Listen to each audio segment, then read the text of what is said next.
రెండు తెలుగు రాష్ట్రాల్లో ఇప్పటికే సాధారణంగా ఆకాశం మేఘావృతమై కనిపిస్తోంది.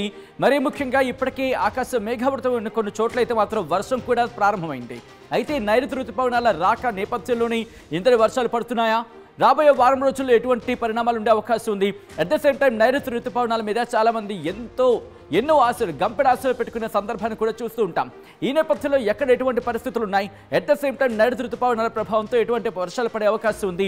ఇప్పుడు ఎటువంటి పరిస్థితులు ఉన్నాయి? బంగాళాఖాతంలో ఎటువంటి పరిస్థితి ఉంది? నైరుతి రుతుపవనాలు ఎక్కడి వరకు వచ్చాయి? ఎప్పుడు ఎంటర్ అయ్యే అవకాశం ఉంది? ఇప్పుడు రెండు తెలుగు రాష్ట్రాల్లో ఎటువంటి వర్షాలు పడే అవకాశం ఉంది? వీటన్నిటితో సంబంధించిన ఆ వెదర్ అప్డేట్తో నేను మీ ముందుకు వచ్చేసాను. లెట్స్ సీ ఇటు రెండు తెలుగు రాష్ట్రాలు ఎటువంటి వాతావరణం ఎటువంటి వాతావరణం ఉంది, వాతావరణ శాఖ ఏం చెబుతున్న అంశానికి సంబంధించిన వెదర్ అప్డేట్ నేను మీ ముందుకు వచ్చేసాను. వెదర్ అప్డేట్ కి సంబంధించిన బ్రేకింగ్ న్యూస్. తెలంగాణకు 4 రోజుల పాటు వర్షం సూచన జారీ చేస్తున్న వాతావరణ శాఖ బంగాళాఖాతంలో ద్రోణి ఉపరితల ఆవర్తనం కూడా కొనసాగుతోంది. కొన్ని చోట్ల తేలికపాటి నుంచి మోస్తరు వర్షాలు పడే అవకాశం ఉంది, కొన్ని చోట్ల భారీ వర్షాలు పడే అవకాశం ఉంది. ఇక తెలుగు రాష్ట్రాల్లో తెలంగాణకు సంబంధించిలా ఉంటే ఆంధ్రప్రదేశ్కి సంబంధించి కూడా కొన్ని ప్రాంతాలకు ఆరెంజ్ అలర్ట్ జారీ చేసింది భారత వాతావరణ శాఖ.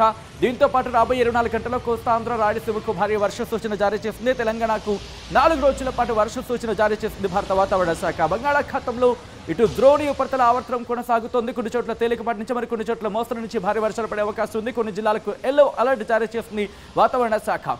ఇప్పటికే కొన్ని రాష్ట్రాల్లో వర్షాల ప్రభావం మనకు కనిపిస్తోంది. రెండు తెలుగు రాష్ట్రాలకు సంబంధించి కొన్ని జిల్లాలు మాత్రం ఇప్పటికే భారీ వర్షాలు కురుస్తున్న పరిస్థితి. ఈ నేపథ్యంలో ఒకసారి మ్యాప్ చూసే ప్రయత్నం చేయొచ్చు మీరు. ఇదిగోండి బంగాళాఖాతం నైరుతి రుతుపవనాలకు సంబంధించి మాట్లాడుకుంటున్నాం. ఈ మ్యాప్ను మీరు గమనిస్తే కనుక నైరుతి రుతుపవనాలు ఇవి.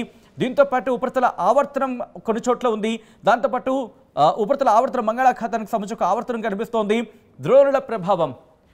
ద్రోణుల ప్రభావం కూడా మనకి కనిపిస్తోంది. ఒకసారి ఆ విజువల్ మీరు చూసే ప్రయత్నం చేస్తే ఇదిగోండి ఇక్కడ ఆవర్తన ప్రభావం మనకి కనిపిస్తోంది. దాంతోపాటు ద్రోణి ప్రభావం కూడా మనకి ఉంది. ఇదంతా కూడా మీరు చూస్తే నైరుతి రుతుపవనాలతో పాటు నైరుతి రుతుపవనాలు ఇప్పటికీ శ్రీలంకను తాకిన పరిస్థితి మనకు కనిపిస్తుంది. శ్రీలంక మీద ఆ ఇంపాక్ట్ అయితే మాత్రం ఇప్పుడు క్లియర్ కట్గా కనిపిస్తోంది. ఇవి ఈ నైరుతి రుతుపవనాలకు సంబంధించి మరికొన్ని రోజుల్లో మన భారతదేశంలోకి ఎంటర్ అయ్యే అవకాశం ఉంది. దాదాపుగా జూన్ 1న సాధారణంగా మనకి ఎంటర్ అవుతూ ఉంటాయి నైరుతి రుతుపవనాలు. కానీ ఇప్పుడు చూసుకుంటే ప్రస్తుతం ఒక వారం రోజుల ముందే, అంటే 1వ తారీఖున అంటే కనుక దాదాపుగా 24న కానీ లేకపోతే 23వ తారీఖున కానీ ఇటు తమిళనాడుతో పాటు కేరళలో కూడా మనకి ఆ వర్షాల ప్రభావం మనకు కనిపించబోతుంది. నైరుతి రుతుపవనాలు ఎంటర్ కాబోతున్నాయి. సో ఈ నేపథ్యంలో ఒకసారి నేరుగా ఇక్కడి నుంచి నేను భారత వాతావరణ శాఖకు సంబంధించిన శాటిలైట్ ఇమేజెస్ నేను మీకు చూపించే ప్రయత్నం చేయబోతాను. ఒకసారి నేరుగా అక్కడికి వెళ్ళి చూసే ప్రయత్నం చేద్దాం. ఇదిగోండి మీరు చూడొచ్చు, పూర్తిగా ఈ మ్యాప్ను చూస్తే మనకి క్లియర్ కట్గా అర్థమవుతూ ఉంటుంది. ఎందుకంటే భారత వాతావరణ శాఖ ఈ మ్యాప్ని బేస్ చేసుకుని మనకి వెదర్ అప్డేట్ ఇస్తూ ఉంటుంది. ఇప్పటికే వెదర్ అప్డేట్ ఇచ్చింది. ఆ వెదర్ అప్డేట్ని కూడా మరి కాసేపట్లో నేను మీ ముందు ఉంచే ప్రయత్నం చేస్తాను. మీరు కనుక అబ్జర్వ్ చేస్తే బంగాళాఖాతానికి సంబంధించి మీరు చూడొచ్చు, ఇటు కోస్తా తీరానికి సంబంధించి కాకుండా ఇటు ఆంధ్రప్రదేశ్కి సంబంధించి దక్షిణ కోస్తా ఆంధ్ర రాయలసీమ మీద మాత్రం మనకి ఇంపాక్ట్ ఉంది. ఇది నైరుతి రుతుపవనాల ఇంపాక్ట్ కాదండి, ఇది మాత్రం ఆవర్తన ప్రభావం. దాంతోపాటు ద్రోణి ప్రభావం మధ్య మహారాష్ట్ర నుంచి కర్ణాటక వరకు కూడా ఒక ద్రోణి ఉంది, లేకపోతే ఆవర్తన ప్రభావం ఇక్కడ బంగాళాఖాతానికి సంబంధించి ఈ రెండు ఇంపాక్ట్స్ మనకి కొనసాగుతున్నాయనేది మనకు అందుతున్న సమాచారం. దీంతోపాటు వాటికి ప్రభావం ఆవర్తనాలు కావచ్చు, లేకపోతే ద్రోణుల ప్రభావం కావచ్చు, ప్రస్తుతం ఇటు దక్షిణ భారతదేశం మీద మనకి క్లియర్ కట్గా కనిపిస్తోంది. దాంతోపాటు ఇటు బంగాళాఖాతమే కాదు, అరేబియా సముద్రంలో కూడా మీరు గమనిస్తే కాస్త డిస్టర్బెన్సెస్ అనేవి మనకు కనిపిస్తాయి. బహుశా డిస్టర్బెన్స్ అనే పదం అంత అప్రోప్రియేట్ కాకపోవచ్చు, కానీ ప్రస్తుతం ఆ అలజడో లేకపోతే వాతావరణ మార్పు మనకి క్లియర్ కట్గా కనిపిస్తుంది. బంగాళాఖాతంలో మనం చూస్తున్నాం. At the same time Arabia సముద్రానికి సంబంధించి మొత్తం హిందూ మహాసముద్రానికి చూసిన ప్రయత్నం చేసినప్పుడు ఇదిగోండి అండమాన్ నికోబార్ దీవులకు సంబంధించి ఆ నైరుతి రుతుపవనాలు అక్కడి నుంచి శ్రీలంక మీదుగా శ్రీలంక వరకు మనకు కనిపిస్తుంది కదా. శ్రీలంకకు సంబంధించి ఉత్తర శ్రీలంక మీద ఇప్పటికీ ఆ ప్రభావం కంటిన్యూ అవుతోంది. ఇప్పుడు మరికొన్ని రోజుల్లో 23, 24 తారీఖుల్లో మనకి ఇటు కేరళతో పాటు తమిళనాడులో కూడా ఇటు నైరుతి రుతుపవనాలు అడుగు పెట్టబోతున్నాయి. సో ఒక్కసారి నేను మీకు చూపించే ప్రయత్నం చేస్తాను. ఇదిగోండి ఇది మన భారతదేశానికి సంబంధించి, ఇది మన భారతదేశం మరి ముఖ్యంగా తెలుగు రాష్ట్రాలకు సంబంధించి భారత వాతావరణ శాఖ ఏం చెబుతుందో మనం చూసే ప్రయత్నం చేస్తే కనుక ఆవర్తన ప్రభావం మనకి రెండు తెలుగు రాష్ట్రాల మీద మనకు కనిపిస్తుంది. మరి ముఖ్యంగా తెలంగాణకు సంబంధించి ద్రోణి కావచ్చు, ఆవర్తన ప్రభావం కావచ్చు మనకు కనిపిస్తోంది. అట్ ద సేమ్ టైం ఇటు ఆంధ్రప్రదేశ్ దక్షిణ కోస్తాంధ్ర రాయలసీమ మీద మాత్రం ఆ ఎఫెక్ట్ కొనసాగుతోంది. ఇక్కడ రెండు తెలుగు రాష్ట్రాలకు కూడా మరి ముఖ్యంగా ఆంధ్రప్రదేశ్కి ఆరెంజ్ అలర్ట్ జారీ చేయడం జరిగింది భారత వాతావరణ శాఖ. ఒకసారి రిపోర్ట్ను కూడా నేను మీకు చూపిస్తాను, సో దట్ కాస్త నమ్మకంగా ఉండే అవకాశం ఉంటుంది. కాబట్టి ఇక్కడి నుంచి మీరు గమనిస్తే కనుక ఇదిగోండి ఆ డేట్ మీరు గమనించవచ్చు. ఈరోజు 19వ తారీఖున ఇచ్చిన రిపోర్ట్ కొద్దిసేపటి క్రితం. సో ఈ రిపోర్ట్ బేస్ చేసుకుని మనం మాట్లాడుకునే సందర్భంలో ఇదిగోండి heavy to very heavy rainfall అంటూ చెప్తున్న సందర్భం ఉంది. దాంతోపాటు very heavy rainfall over west Coast Karnataka, Konkan, Goa and Kerala and adjoining peninsular India అంటూ చెబుతూనే కర్ణాటకకు సంబంధించి ఇక్కడ మెన్షన్ చేశారు. దాంతోపాటు మన ఆంధ్రప్రదేశ్కి సంబంధించి కూడా కాస్త మనం ఈ ఓకే ఇది కాస్త జూమ్ ఎక్కువైంది. ఓకే ఇదిగోండి వెదర్ సిస్టమ్ ఫోర్కాస్టింగ్ వార్నింగ్ అని మీరు చూసినప్పుడు ఇక్కడ గమనిస్తే కనుక ఇదిగోండి కర్ణాటకకు సంబంధించి ఇచ్చారు.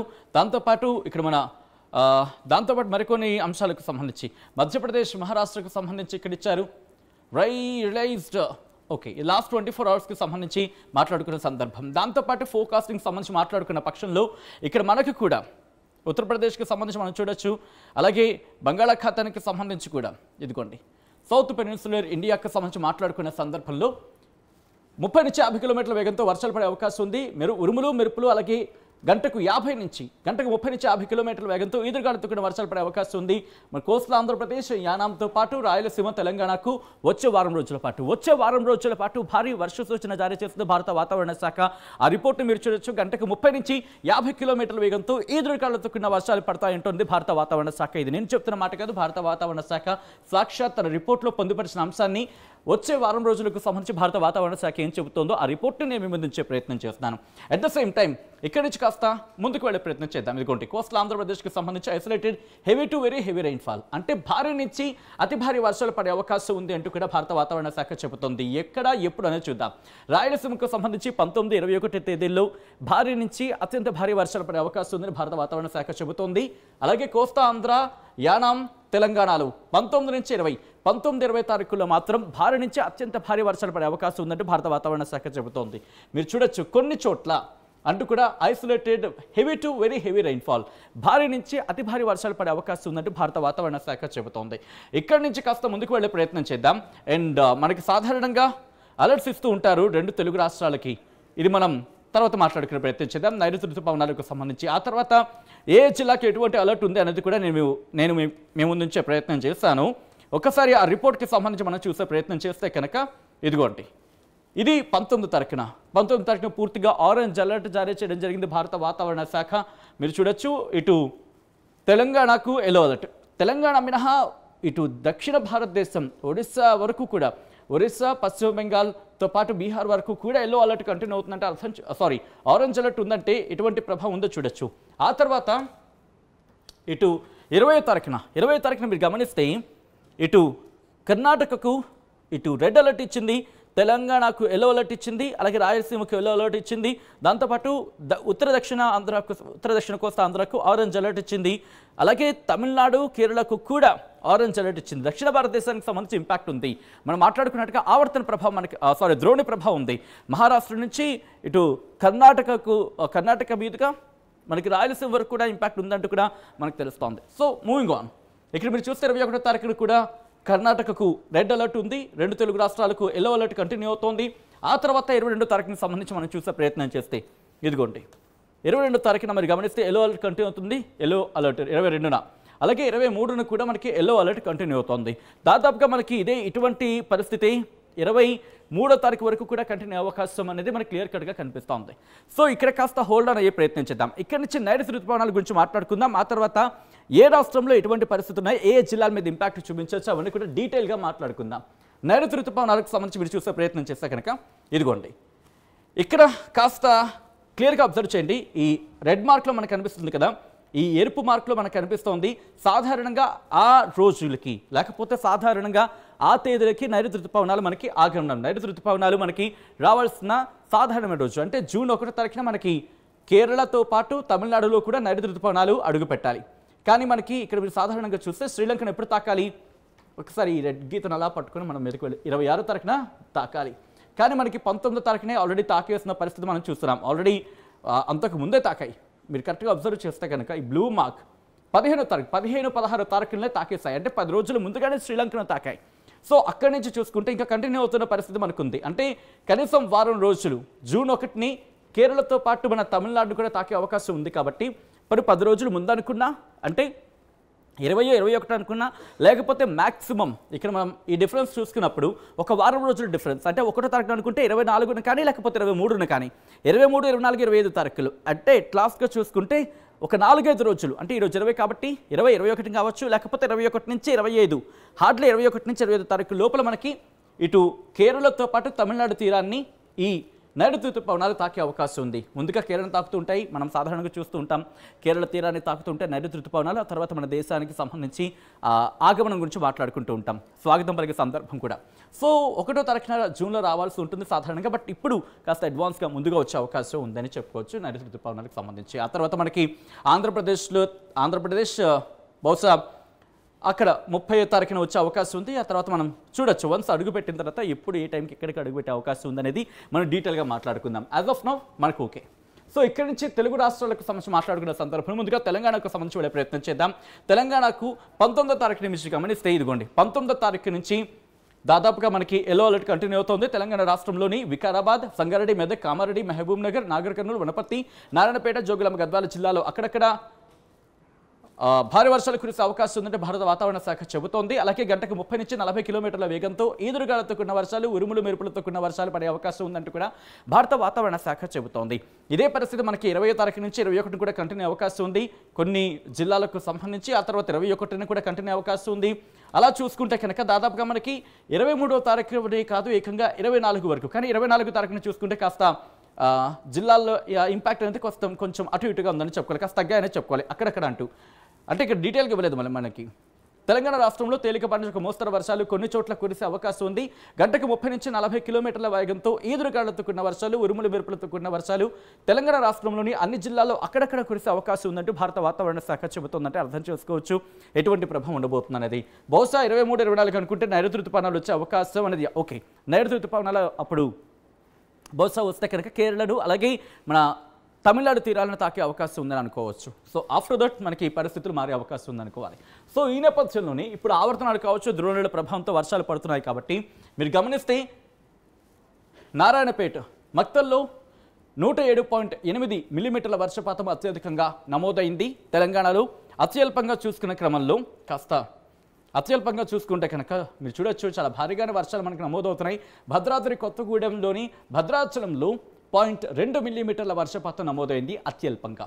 ఇక ఇక్కడి నుంచి నేను ఆంధ్రప్రదేశ్కి సంబంధించి చూపించే ప్రయత్నం చేస్తాను. ఆంధ్రప్రదేశ్కి సంబంధించి మీరు చూస్తే కనుక దాదాపుగా అన్ని జిల్లాలకు శ్రీకాకుళం నుంచి మొదలుపెట్టి పార్వతీపురం, విజయనగరం, విశాఖపట్నం, అల్లూరి సీతారామరాజు, అనకాపల్లి, అలాగే కాకినాడ, ఈస్ట్ గోదావరి, యానాం, అంబేద్కర్ కోనసీమ, ఏలూరు, వెస్ట్ గోదావరి, ఎన్టీఆర్ జిల్లాలు ఇక్కడ వరకు కూడా దాదాపుగా వారం రోజుల పాటు 1, 2, 3, 4, 5 ఈ రోజుతో కలిపి 5 రోజుల పాటు ఎల్లో అలర్ట్ జారీ చేస్తుంది. గంటకు 30 నుంచి 40 కిలోమీటర్లు కాదు, ఏకంగా 40 నుంచి 50 కిలోమీటర్ల వేగంతో ఈదురుగాలులతో కూడిన వర్షాలు పడే అవకాశం ఉందంటూ కూడా భారత వాతావరణ శాఖ చెబుతోంది. అక్కడి నుంచి నేను కాస్త ఇటు వచ్చే ప్రయత్నం చేస్తాను, సో దట్ ఇంకా మనకి క్లియర్గా ఉంటుంది. కృష్ణాకి చూసుకుంటే కృష్ణా ఈ రోజు లేదు రేపటి నుంచి అంటే 20వ తారీఖుని చూసుకుంటే మనకి 50 నుంచి 60 కిలోమీటర్ల వేగంతో ఉరుములు మెరుపులతో కూడిన వర్షాలు పడే అవకాశం ఉందంటూ కూడా భారత వాతావరణ శాఖ చెబుతోంది. ఆరెంజ్ అలర్ట్ జారీ చేస్తుంది. అక్కడి నుంచి ఇక పల్నాడు, గుంటూరు, బాపట్ల, ప్రకాశం, నెల్లూరు ఈ 5 జిల్లాలకు చూసుకుంటే ఆరెంజ్ అలర్ట్ జారీ చేస్తుంది ఈ రోజు నుంచి 20వ తారీఖు వరకు. అంటే 20వ తారీఖు ఉదయం 8:30 వరకు కాదు, 21వ తారీఖు ఉదయం 8:30 వరకు ఆరెంజ్ అలర్ట్ జారీ చేస్తుంది. గంటకు 50 నుంచి 60 కిలోమీటర్ల వేగంతో ఈదురుగాలులతో కూడిన వర్షాలు, ఉరుములు మెరుపులతో కూడిన వర్షాలు పడే అవకాశం ఉందంటూ భారత వాతావరణ శాఖ అమరావతి కేంద్రంగా ఆంధ్రప్రదేశ్కు వాతావరణ సూచన హెచ్చరికలు జారీ చేస్తోంది. దాంతోపాటు ఆ పైన వచ్చే 3 రోజుల పాటు కూడా ఎల్లో అలర్ట్ కంటిన్యూ అవకాశం ఉంది. ఇక్కడ చూసుకుంటే గంటకు 40 నుంచి 50 కిలోమీటర్ల వేగంతో ఈదురుగాలులతో కూడిన వర్షాలు పడే అవకాశం ఉందంటూ భారత వాతావరణ శాఖ చెబుతోంది. ఇక్కడి నుంచి కర్నూలు మినహా మరి నంద్యాలకు సంబంధించి 2 రోజులు ఆరెంజ్ అలర్ట్ ఉంది. అలాగే ఇటు వైఎస్ఆర్ డిస్ట్రిక్ట్ నంద్యాల, అన్నమయ్య డిస్టిక్, తిరుపతి, చిత్తూరు ఈ జిల్లాలకు సంబంధించి కూడా మనం మాట్లాడుకున్నట్టుగా భారీ వర్ష సూచన ఉంది. భారీ వర్షాలు పడే అవకాశం ఉందంటే భారత వాతావరణ శాఖ చెబుతోంది. గంటకు 50 నుంచి 60 కిలోమీటర్ల వేగంతో ఈదురుగాలులతో కూడిన వర్షాలు, ఉరుములు మెరుపులతో కూడిన వర్షాలు పడే అవకాశం ఉందంటూ కూడా భారత వాతావరణ శాఖ ఇక్కడ హెచ్చరికలు జారీ చేయడం జరుగుతోంది. ఇక్కడ మీరు చూస్తే కనుక ఐసోలేటెడ్ ప్లేసెస్ కొన్ని ప్రాంతాల్లో భారీ వర్షాలు పడే అవకాశం ఉందంటూ కూడా భారత వాతావరణ శాఖ చెబుతోంది. మిగిలిన ప్రాంతాలకు ఎల్లో అలర్ట్ ఇచ్చింది. మిగిలిన రోజులకు రాబోయే అంటే దాదాపుగా మనకి ఇటు ఒక 5 రోజుల పాటు తెలంగాణతో పాటు ఆంధ్రప్రదేశ్లో కూడా భారీ వర్షాలు పడే అవకాశం ఉంది. ఇటు ఆంధ్రప్రదేశ్లో కొన్ని జిల్లాల్లో మాత్రం ఈ రోజు నుంచి ఇన్ఫాక్ట్ 21 ఉదయం 8 గంటల 30 నిమిషాల వరకు చూసుకుంటే కనుక కొన్ని జిల్లాల్లో మనం మాట్లాడుకున్నట్టుగా చిత్తూరు, తిరుపతి, అన్నమయ్య డిస్టిక్, వైఎస్ఆర్ డిస్టిక్, నంద్యాలతో పాటు నెల్లూరు, ప్రకాశం, బాపట్ల, గుంటూరు, పల్నాడు ఈ ప్రాంతాలకు సంబంధించి ఆరెంజ్ అలర్ట్ జారీ చేస్తుంది. అంటే భారీ వర్షాల నుంచి అతి భారీ వర్షాలు పడే అవకాశం ఉంటుంది. గంటకు 40 నుంచి 50 కిలోమీటర్లు కాదు, ఏకంగా 60 కిలోమీటర్ల వేగంతో ఈదురుగాలులతో కూడిన వర్షాలు పడే అవకాశం ఉంటుంది. అది కూడా కొన్ని చోట్ల పడే అవకాశం ఉందంటూ కూడా భారత వాతావరణ శాఖ చెబుతోంది. ఈ నేపథ్యంలో ఇటు ఆంధ్రప్రదేశ్లో ఎటువంటి వర్షపాతం నమోదవుతుందనేది ఒకసారి చూసే ప్రయత్నం చేద్దాం. ఇక్కడ మీరు గమనిస్తే కనుక కావలలో, నెల్లూరులోని కావలలో 65.3 మిల్లీమీటర్ల అత్యధిక వర్షపాతం నమోదైంది. ఇక అత్యల్పంగా చూసుకుంటే కనుక ఓకే పలమనేరులో, చిత్తూరులోని పలమనేరులో 70.2 మిల్లీమీటర్ల వర్షపాతం అత్యధికంగా నమోదైంది. అలాగే గుంటూరులోని ప్రత్తిపాడులో అత్యల్పంగా 0.5 మిల్లీమీటర్ల వర్షపాతం నమోదైన పరిస్థితి మనకి కనిపిస్తోంది. దాంతోపాటు ఇటు మిగిలిన ప్రాంతాలకు సంబంధించి మాట్లాడుకున్న సందర్భంలో కర్నూలులో 0.3 మిల్లీమీటర్ల వర్షపాతం నమోదైన సందర్భం. ఇక్కడి నుంచి ఒక్కసారి మనం విండి ద్వారా చూసే ప్రయత్నం చేద్దాం. విండి ద్వారా ఎటువంటి పరిస్థితులు ఉన్నాయనేది ఒకసారి చూసే ప్రయత్నం చేద్దాం. ఇక్కడి నుంచి నేను టైమర్ ఒక్కసారి జూమ్కి వెళ్ళే ప్రయత్నం చేద్దాం. ఆ తర్వాత పరిస్థితులు ఎలా ఉండొచ్చు అనేది ఒకసారి చూసే ప్రయత్నం చేద్దాం. ఇదిగోండి 20వ తారీఖు నుంచి మనకి కాస్త వాతావరణం కాస్త పని చేద్దాం, కాస్త ఈ మోడ్ మార్చి చూసే ప్రయత్నం చేద్దాం. సో దట్ మనకి ఇటువంటి వర్షపాతం నమోదయ్యే అవకాశం ఉందనేది మనకు కాస్త క్లారిటీ వచ్చే అవకాశం ఉంటుంది. ఇదిగోండి మీరు చూసే ప్రయత్నం చేయొచ్చు. ఇక్కడ ఇదిగోండి ఇది ఈరోజు కాస్త 19వ తారీఖు నుంచి మాట్లాడుకుంటున్నాం కాబట్టి ఇప్పుడే మీరు చూడొచ్చు ఈరోజు ఎక్కడెక్కడ ఎటువంటి పరిస్థితులు ఉన్నాయనేది. ఆల్రెడీ మనకి ఈరోజు దాదాపుగా మనకి 3 గంటల తర్వాత నుంచి వాతావరణం కాస్త మారింది. ఇటు కోస్తా ఆంధ్ర మీద ఇంపాక్ట్ కనిపిస్తోంది, దాంతోపాటు రాయలసీమ కూడా ఇంపాక్ట్ ఉంది. సాయంత్రం నుంచి వాతావరణం మారుతోంది. ఆ ఆవర్తన ప్రభావం మనకి బాగానే కనిపిస్తోంది. ఇటు విజయవాడతో పాటు కొన్ని ప్రాంతాల్లో వర్షాలు నమోదవుతున్న పరిస్థితి ఉంది. ఇక రేపటి నుంచి చూసుకుంటే కనుక ఇది కాస్త ఎక్కువగా మనకు కనిపిస్తోంది. ఇదిగోండి విజయవాడతో మొదలుపెట్టి విజయవాడ మీద కాస్త ఇంపాక్ట్ చూపించే అవకాశం ఉంది రేపు ఉదయం నుంచి అనేది మనకి విండి ద్వారా అందుతున్న సమాచారం. దాంతోపాటు ఇటు మిగిలిన ప్రాంతాలకు సంబంధించి కూడా ఇంపాక్ట్ కొనసాగే అవకాశం మనకి కనిపిస్తోంది. ఆ తర్వాత 20వ తారీఖు తర్వాత 21ని కూడా మనకి 20వ తారీఖు రాత్రి నుంచి మనకి నెల్లూరు ఈ ప్రాంతాల మీద, కర్నూలు, ఇటు హైదరాబాద్ మీద కూడా మనకి ఇంపాక్ట్ అయితే ఉంది 21వ తారీఖుకి సంబంధించి. సో ఇటు విండో సాయంత్రం మనం చూసుకునే ప్రయత్నం చేస్తే కనుక దాదాపుగా ఇంపాక్ట్ మనకి 21 కాదు, 21వ తారీఖున మనకి కాస్త ఎక్కువగానే కనిపిస్తోంది. ఆ తర్వాత 22ను కూడా మనకి కంటిన్యూ అవకాశం ఉందనుకోవడంలో అతిశయోక్తి లేదని చెప్పుకోవచ్చు. ఇది విండో సాయంత్రం చూసే ప్రయత్నం చేస్తున్నప్పుడు ఇక్కడ నుంచి జూమర్త్ సాయంత్రం చూసే ప్రయత్నం చేద్దాం. జూమర్త్ సాయంత్రం చూసే ప్రయత్నం చేద్దాం. ఒకసారి చూసే ఇదిగోండి మీరు చూస్తే కనుక ఇప్పటికే వర్షాలు మనకి నమోదవుతున్నాయి. అక్కడక్కడ ఆకాశం మేఘావృతమై ఉంది. ఇటు రాజమహేంద్రవరం రేపు ఉదయం నుంచి కూడా మనకి వాతావరణం మారే అవకాశం ఉంది. ఇటు విశాఖపట్నం నుంచి కోస్తా తీరం నుంచి అలాగే రాయలసీమ మీద ఇంపాక్ట్ మనకి ఉండే అవకాశం కనిపిస్తోంది. తెలంగాణకు సంబంధించి ఇటు హైదరాబాద్తో పాటు పశ్చిమ తెలంగాణ కావచ్చు, ఉత్తర తెలంగాణ మీద కాస్త ఇంపాక్ట్ ఉంది. దక్షిణ తెలంగాణ మీద కూడా ఇంపాక్ట్ కనిపిస్తుంది. రేపు రాత్రి కాస్త రేపు రాత్రి నుంచి ఈ ప్రభావం మనకి ఎక్కువగా కనిపిస్తుంది. ఓ మై గాడ్, రేపు రాత్రి కాస్త జాగ్రత్తగా ఉండాల్సిన అవసరం కనిపిస్తోంది తెలంగాణతో పాటు ఆంధ్రప్రదేశ్కి సంబంధించి. తెలంగాణ మీద కాస్త రేపు రాత్రి గట్టిగానే ఇంపాక్ట్ ఉండే అవకాశం ఉంది. ప్రస్తుతం ఇస్తున్న ఫోర్కాస్టింగ్ ప్రకారం జూమర్త్ సాయంత్రం మనం చూసే ప్రయత్నం చేసినప్పుడు రేపటి నుంచి అంటే రేపు సాయంత్రం నుంచి కాస్త ఇంపాక్ట్ మనకి ఎక్కువగానే కనిపిస్తుందని చెప్పుకోవచ్చు. పూర్తిగా అయితే మాత్రం ప్రస్తుతానికి ఈ ఆవర్తన ప్రభావాలు కావచ్చు, లేకపోతే ద్రోణుల ప్రభావంతో 2 తెలుగు రాష్ట్రాల్లో కూడా విస్తారంగా వానలు కురుస్తున్నాయి. అక్కడక్కడ కాస్త భారీ వర్షాలు నమోదవుతున్నాయి. కొన్ని చోట్ల ఆకాశం పాక్షికంగా మేఘావృతం ఉంటుంది, కొన్ని చోట్ల ఆకాశం మేఘావృతం ఉంటుంది, కొన్ని చోట్ల చిరుజల్లు కురుస్తున్నాయి, కొన్ని చోట్ల వర్షం కురుస్తుంది, మరి కొన్ని చోట్ల భారీ వర్షం కురుస్తుంది, మరి కొన్ని చోట్ల ఉరుములు మెరుపులతో కూడిన వర్షాలు పడుతున్న పరిస్థితి ఉంది. సో ఈ సినారియోలో మీ ప్రాంతాల్లో ఎటువంటి వాతావరణం ఉంది? మీ ప్రాంతాల్లో వర్షం పడుతుందా లేదా? పడితే ఏ స్థాయిలో వర్షం పడుతుంది? భారీ వర్షం పడిందా లేకపోతే కేవలం ఉరుములు మెరుపులతో కూడిన వర్షం మాత్రమే నమోదైందా? ఎటువంటి సినారియో ఉంది అనేది కామెంట్ చేసే ప్రయత్నం చేయండి. యాజ్ ఆఫ్ నౌ ఇటు రెండు తెలుగు రాష్ట్రాలకు భారత వాతావరణ శాఖ ఎల్లో అలర్ట్తో పాటు ఆరెంజ్ అలర్ట్ కూడా జారీ చేస్తుంది. మన ముఖ్యంగా ఆంధ్రప్రదేశ్కి సంబంధించి ఆరెంజ్ అలర్ట్ జారీ చేస్తుంది. ఈ 2 రోజులు కాస్త జాగ్రత్తగా ఉండాల్సిన అవసరం. కొన్ని ప్రాంతాలకు సంబంధించి క్లియర్ కట్ కనిపిస్తోంది. భారీ నుంచి అతి భారీ వర్షాలు నమోదే అవకాశం ఉంది. ఉరుములు మెరుపులతో కూడిన వర్షాలు గంటకు 30 నుంచి 40 కిలోమీటర్లు కాదు, 50 కూడా కాదు, కనీసం 60 కిలోమీటర్ల వేగంతో ఎదురుగాలుతో కూడిన వర్షాలు పడే అవకాశం ఉంది. కొన్ని ప్రాంతాలకంటూ భారత వాతావరణ శాఖ చెప్తున్న నేపథ్యంలో ఆయా ప్రాంత ప్రజలు జాగ్రత్తలు తీసుకోవాల్సిన అవసరం అయితే కనిపిస్తోంది. మరి మీ ప్రాంతంలో ఎటువంటి వాతావరణం ఉంది, వర్షపాతం ఏ స్థాయిలో నమోదవుతుందనేది కామెంట్ చేసే ప్రయత్నం చేయండి. ప్రపంచంలో ఏ మూల ఏ క్షణం ఏం జరుగుతుందో వేగంగా తెలుసుకోవడానికి తొలి వెలుగు వాట్సాప్ ఛానల్ని ఫాలో చేయండి.